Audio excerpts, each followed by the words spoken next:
Ann and I have been growing organic vegetables here in north central Pennsylvania for 40 years. Needless to say, this is a physically demanding profession, perhaps more so because we do all of the field work with horses. So you can imagine it was a tremendous challenge when I developed vasculitis GPA in 2013. My full-time job became, well, just trying to get better, while Ann carried a huge load, running the farm by herself while taking care of me. Vasculitis is a rare autoimmune disease that creates inflammation in the blood vessels. I was very fortunate to receive a diagnosis and treatment in time to reverse damage to my eyes, sinus, and kidneys. However, I had severe muscle and nerve damage in my legs, the worst case of peripheral neuropathy that my rheumatologist had ever seen.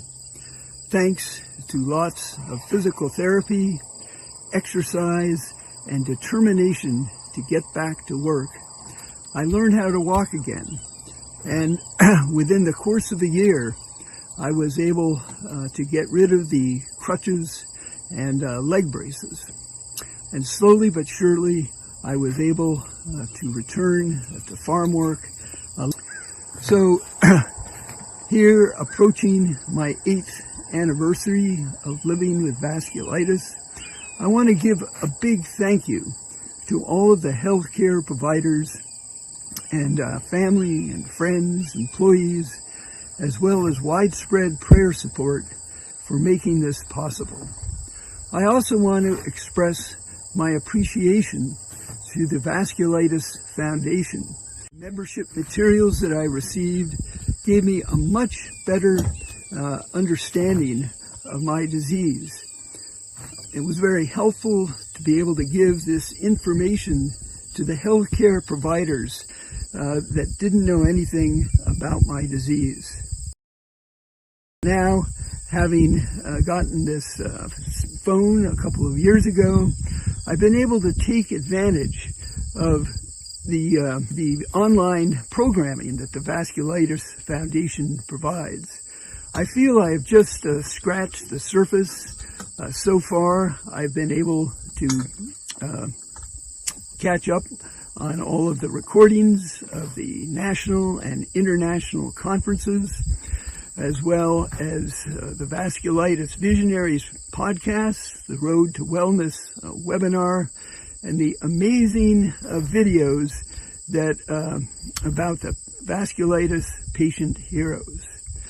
One theme that has come across in all of this is how much progress has been made in managing this disease in recent years, which I have directly benefited from. So I'd like to give back a little bit by supporting the Vasculitis Foundation. It, in turn, funds critical research to make progress in managing this disease, somewhat important now for some of the rarer forms of vasculitis.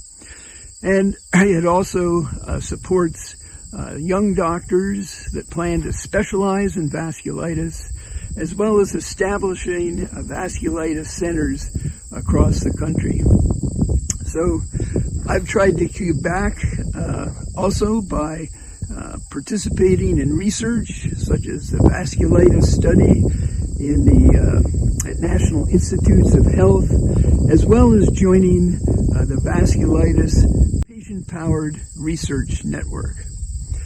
And most important of all, I've tried to keep the whole vasculitis community in my thoughts and prayers. Well, at this point, it is time for me to get back to work. Cindy, Sue, get up.